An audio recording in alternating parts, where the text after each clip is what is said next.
So hello everyone, welcome back to the channel. So in today's video session we will be dealing MCQs on polity. तो आज का जितना भी questions होगा वो purely polity का ऊपर में है, and then these are all questions that have been repeatedly asked in APSSB, and some of the question I have picked up from APCS paper also. So without dealing much of your time, let's get started. Okay, so the first question says, which of the following words was added to the preamble by the 42nd Constitutional Amendment Act 1976, right? तो यहाँ पे पूछा है कि जो 1976 का 42nd Constitutional Amendment Act था, तो इसमें कौन सा वर्ड को ऐड किया था. ओके, तो उससे पहले इसको सॉल्व करने से पहले आपको जानना है कि give me a second. Okay, तो यहाँ पे क्या होता है कि 1949 में आपका 3 वर्ड्स ऐड होता है, just that is justice, liberty and Republic. Okay, तो 1949 में तो क्या क्या ऐड हुआ था, that is justice, liberty and Republic, right. Liberty भी ऐड हुआ था एंड रिपब्लिक भी ऐड हुआ था, राइट. लेकिन यहाँ पे आपको पूछा है कि 1976 में कौन सा वर्ड ऐड हो गया था, that is your what, that is socialist. Okay, socialist को भी ऐड कर दिया था. तो याद रखना है 1949 में क्या क्या होता है, liberty, justice and Republic. Okay, in 1976 it was socialist को भी आपका ऐड कर देता है. Okay, next question.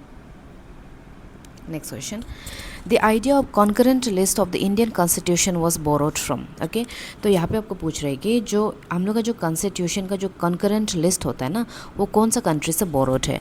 तो आपको तो पता है कि हम लोग का जो कॉन्स्टिट्यूशन है वो सबसे लार्जेस्ट बिगेस्ट कॉन्स्टिट्यूशन आप कंसिडर करता है, राइट. एंड देन ये जितना भी है ना हम लोग का कहीं ना कहीं अलग अलग कंट्री से बोरोड है.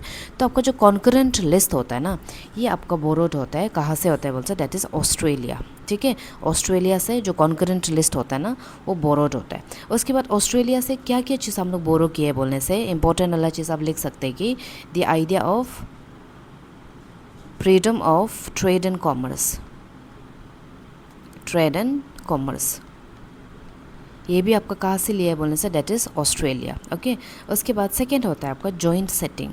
Okay, joint sitting of both house of parliament. Okay, ये कहाँ से बोरोड है बोलने से, ये दोनों भी आपका बोरोड होते हैं ऑस्ट्रेलिया कॉन्स्टिट्यूशन से. और कॉन्करेंट लिस्ट भी आपका कहाँ से बोरोड है, that is from the Australia. Next, which article of constitution deals with constitutional remedies. Okay, तो कॉन्स्टिट्यूशनल रेमेडीज़ जो है ये सबको पता रहता है, ये सबका फिंगर टिप्स में रहता है. बट क्या होता है कि ये कॉन्स्टिट्यूशन जो है ना इतना इंपॉर्टेंट है कि ये बहुत बार एग्जाम में रिपीटेड होता है. ठीक है, तो ये इसमें आपको याद रखना है कि जो कॉन्स्टिट्यूशनल रेमेडीज़ होता है ना वो होता है आपका आर्टिकल 32. ठीक है, आर्टिकल 32 क्या है, it deals with constitutional remedies. And then इसको जो है डॉक्टर बी आर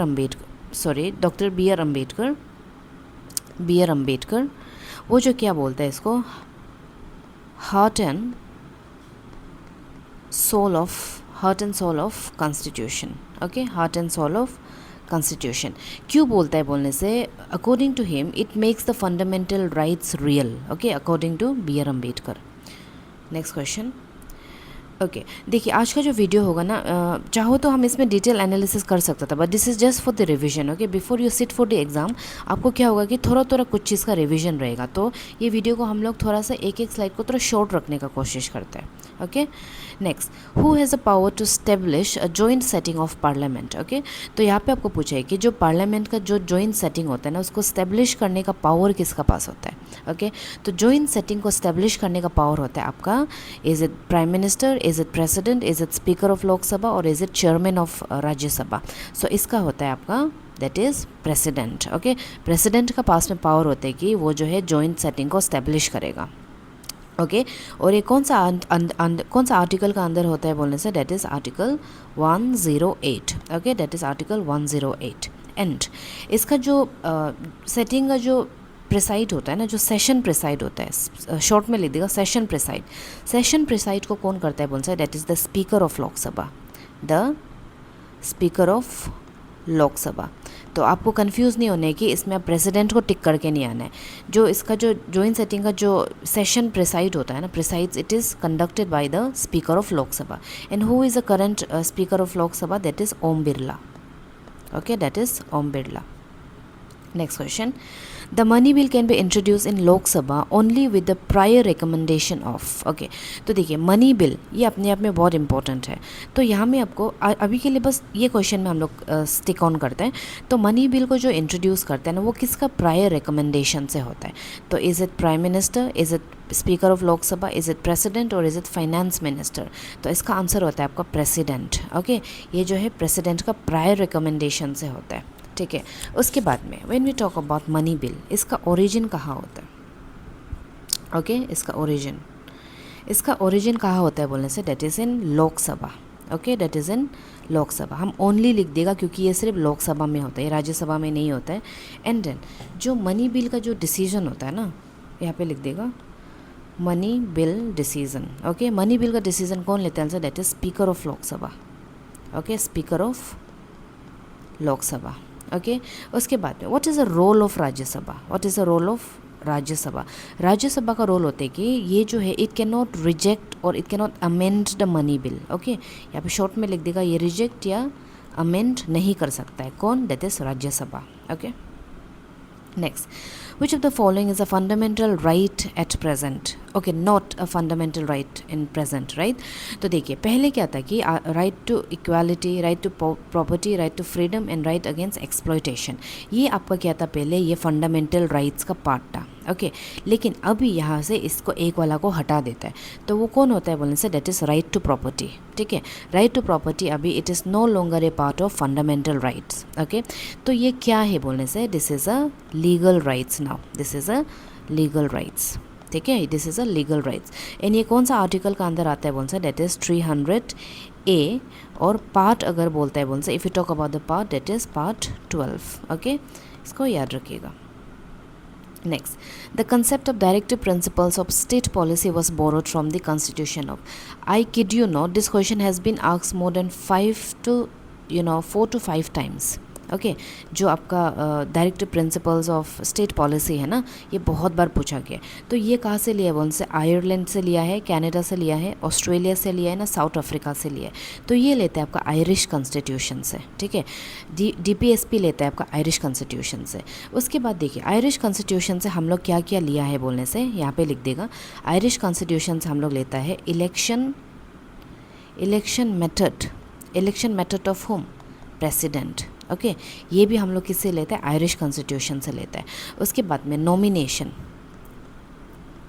उसके बाद होता है nomination of member of Rajya Sabha, okay, member of Rajya Sabha. ये भी हम लोग किससे लेते हैं बोलने से? हम लोग आयरिश कॉन्स्टिट्यूशन से लेता है, ठीक है। उसके बाद में देखिए बोरोड का बाद में इम्पोर्टेंट वाला थोड़ा सा हम यहाँ पे हाईलाइट कर देगा। यूएसए से हम लोग बहुत इंपॉर्टेंट वाला क्या लिया है बोलने से? फंडामेंटल राइट्स, ठीक है। उसके बाद प्रियम्बल, ओके। ऐसा नहीं है कि सिर्फ ये दोनों लिया है, इसमें भी 2 3 4 5 तो है, लेकिन जो बहुत ज़्यादा इंपॉर्टेंट है, एग्जाम में बहुत बार पूछते हैं, उसी को यहाँ पे मेंशन कर देगा। डेट इज़ यूएसए से हम लोग क्या लिया है बोलते हैं? फंडामेंटल राइट्स लिया है, एंड देन हम लोग प्रियम्बल लेते हैं, okay.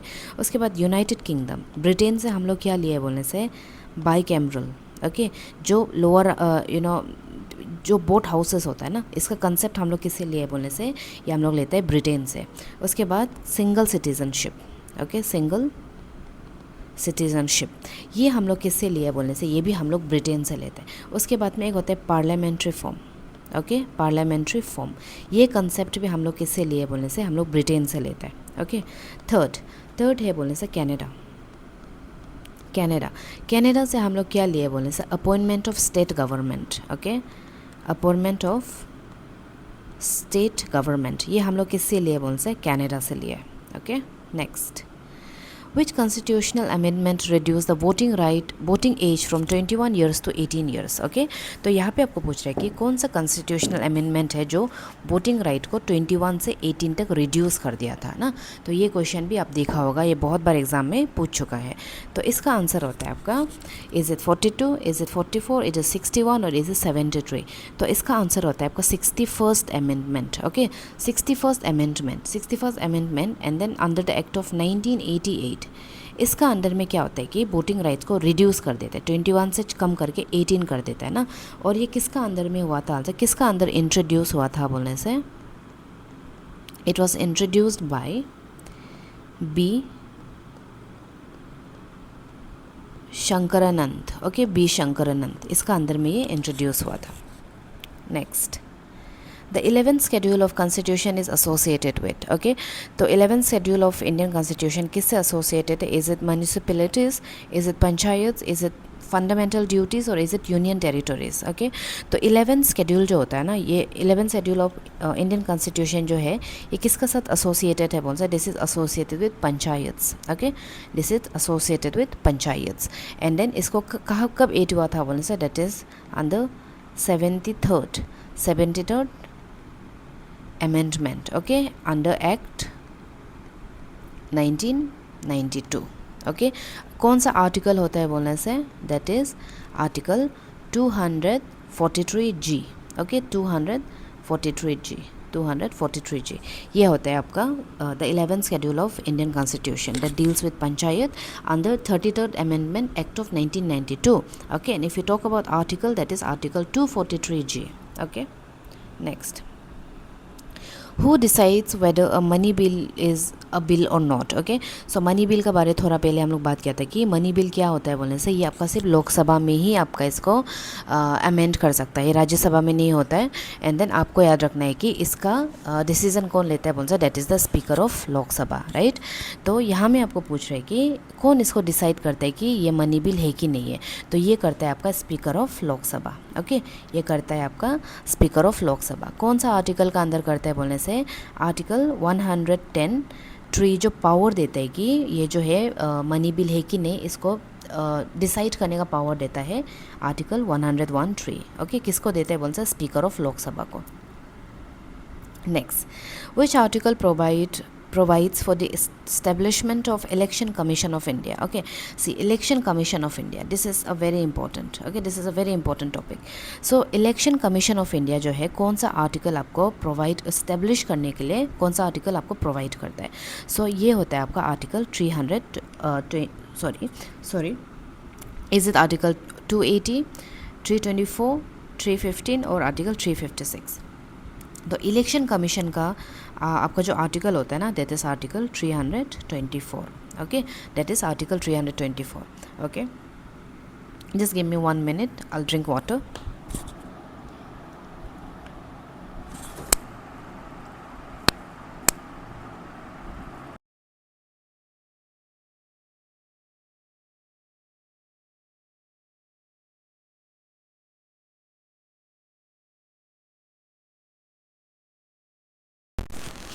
Okay, so we were saying, तो कौन सा आर्टिकल देता है बोल से? That is article 324, okay.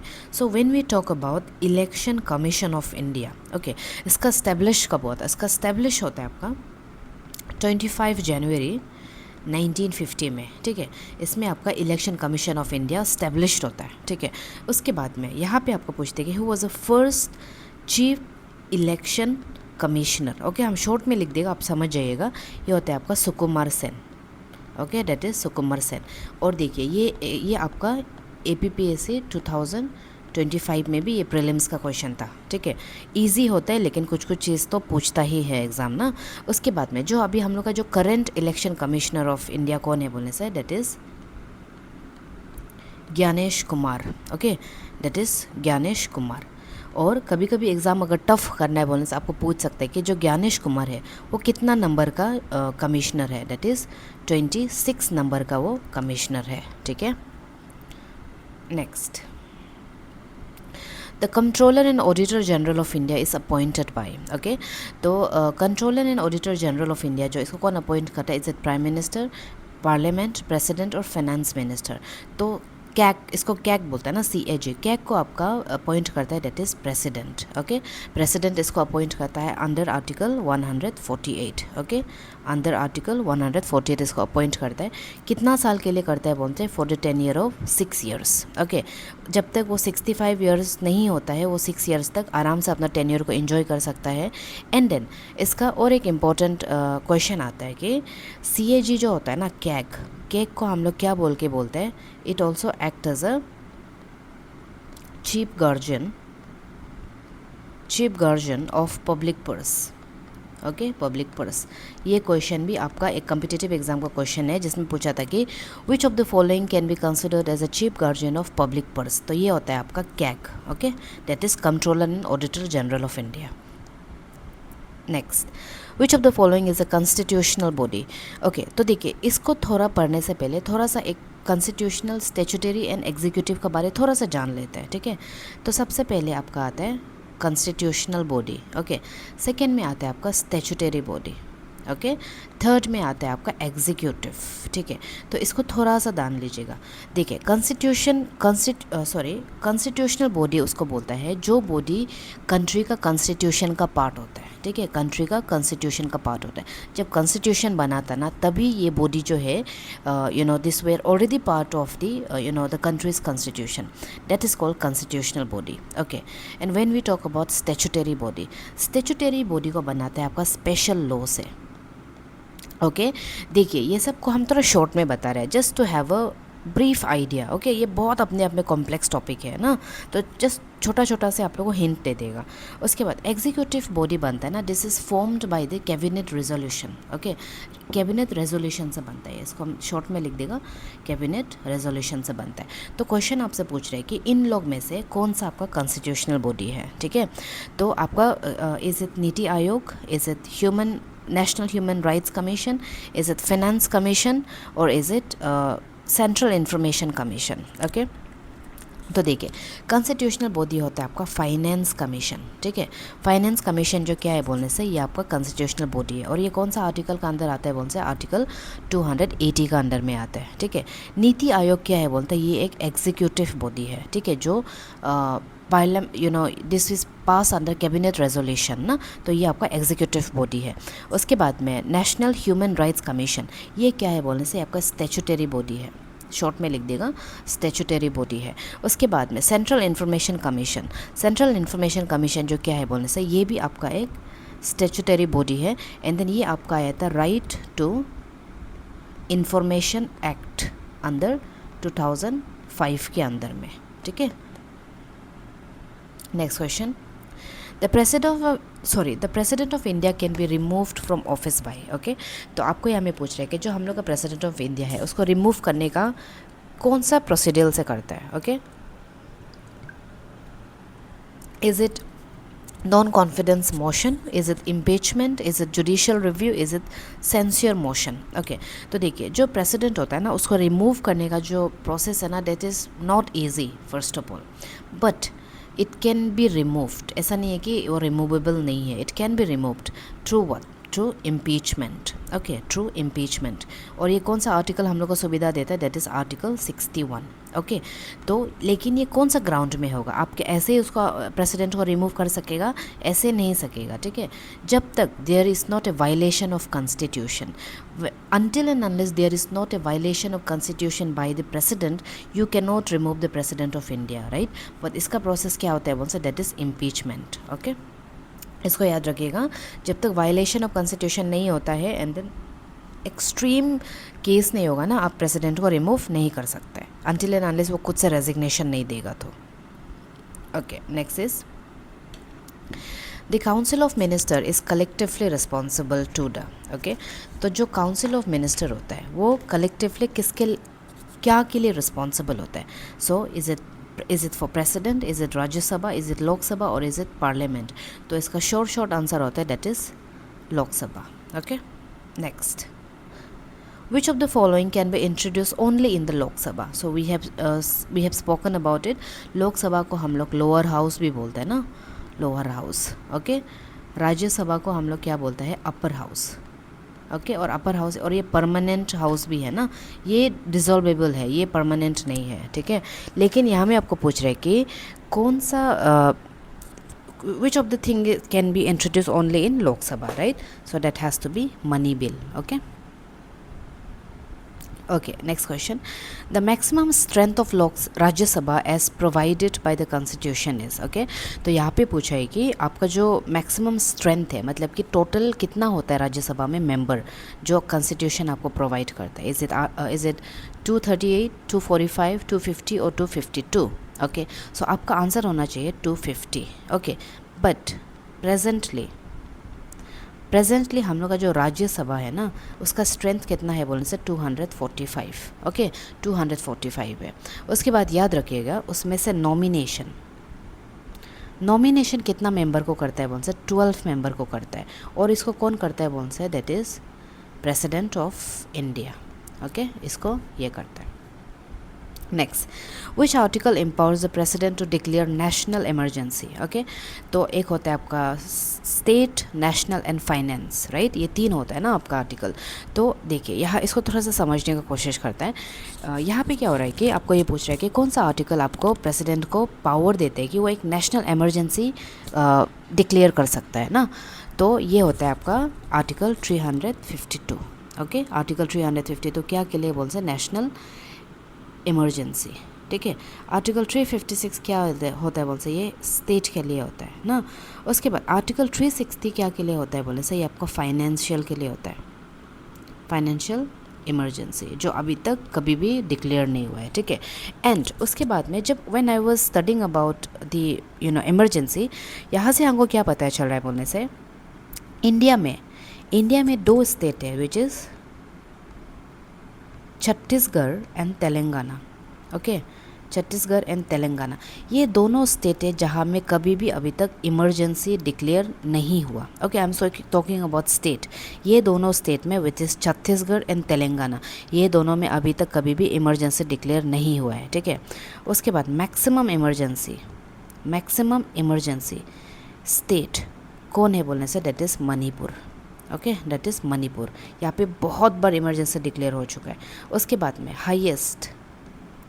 Highest number, मतलब कि मैक्सिमम लेंथ तक इमरजेंसी कौन सा स्टेट में रहा है बोलने से, that is Jammu and Kashmir, okay that is मतलब जो maximum highest length of emergency अगर कोई जगह में इम्प्लीमेंट हुआ है बोल से, that is Jammu and Kashmir, और सबसे ज़्यादा कहा हुआ है बोल से मणिपुर, और कहीं में भी नहीं हुआ है बोल से, that is Chhattisgarh and Telangana, ठीक है।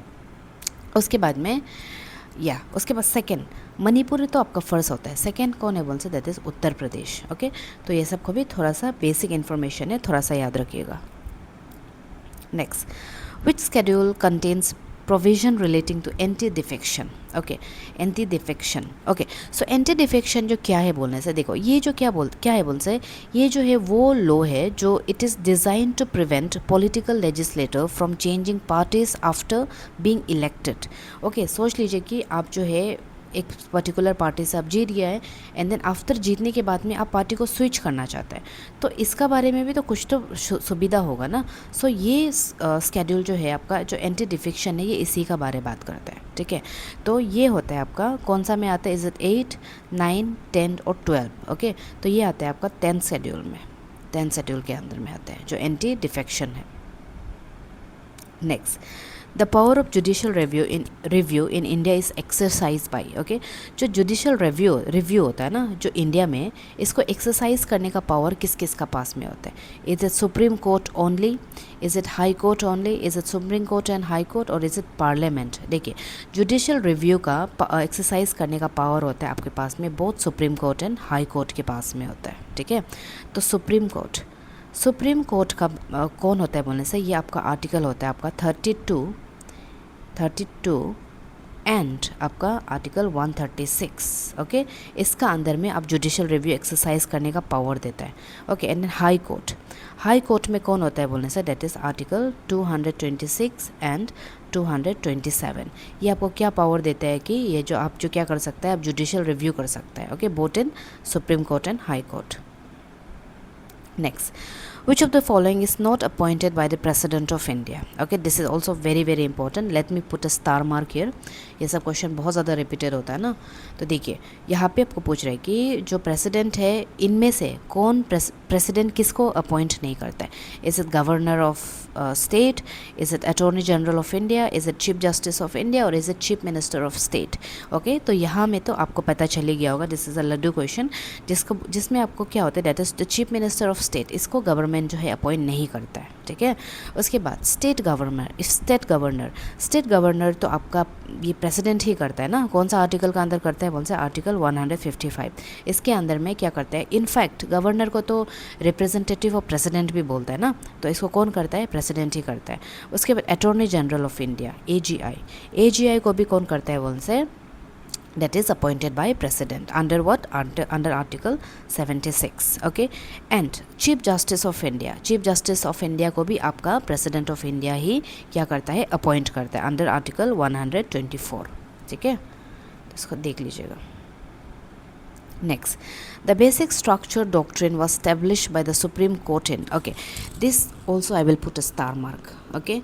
and ये क्वेश्चन आपका APPSC 2025 का क्वेश्चन है, ठीक है। तो आपको यहाँ में पूछ रहे हैं कि कौन सा बेसिक स्ट्रक्चर है जो स्टैब्लिश किया था by supreme court, okay, basic structure doctrine जो सुप्रीम कोर्ट जो स्टैब्लिश किया था। Is it Golaknath case, is it Keshavananda Bharati case, is it Minerva mills case, और is it Maneka Gandhi case, okay. तो देखिएगा बहुत ज़्यादा इंपॉर्टेंट है, ये होता है आपका केशवानंदा भारती केस, ओके। तो देखिए इसमें क्वेश्चन क्या पूछा था बोलने से, जो केशवा भारती केस है ना, वो कौन सा स्टेट वर्सेस था, that is Kerala, okay, that is Kerala. Kesavananda Bharati case versus Kerala state, इसका केस था ये जो। तो आपको याद रखना है कि ये केरला का क्या है, केस था ना, ये भी अपने आप में क्वेश्चन पूछ चुका है, याद रखिएगा। उसके बाद में ये कब हुआ था, this was in which year, okay, this case was evoked or fought in which year, that you have to remember, that is 1973, okay, 1973। तो केशवानंदा भारती केस जो है, इसका थोड़ा सा ब्रीफ में ऊपर से हम बता देगा। तो यहाँ पे क्या होता है कि जो रिलीजियस प्लेस होता है ना, तो इसमें जो प्रोटेक्शन राइट्स होने का जो ये था ना, तो यही केस से ये जो है व्हाट टू से इफेक्टिव हुआ है, आई वुड से, ओके। तो कॉन्स्टिट्यूशन जो मतलब this is very complex case, हम ऊपर से बता देगा।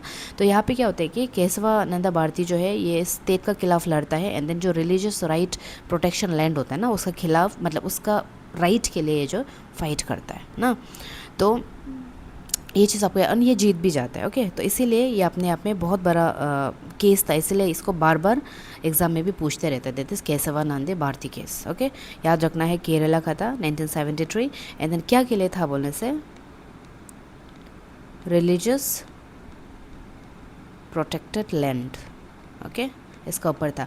टाइम होने से प्लीज़ थोड़ा सा इसका बारे में आप लोग डिटेल में पढ़ लीजिएगा, ये अपने आप में बहुत बड़ा स्टोरी है, तो बहुत ज़्यादा टाइम लग सकता है इसमें, okay. Next, okay, which article deals with the right to education, okay.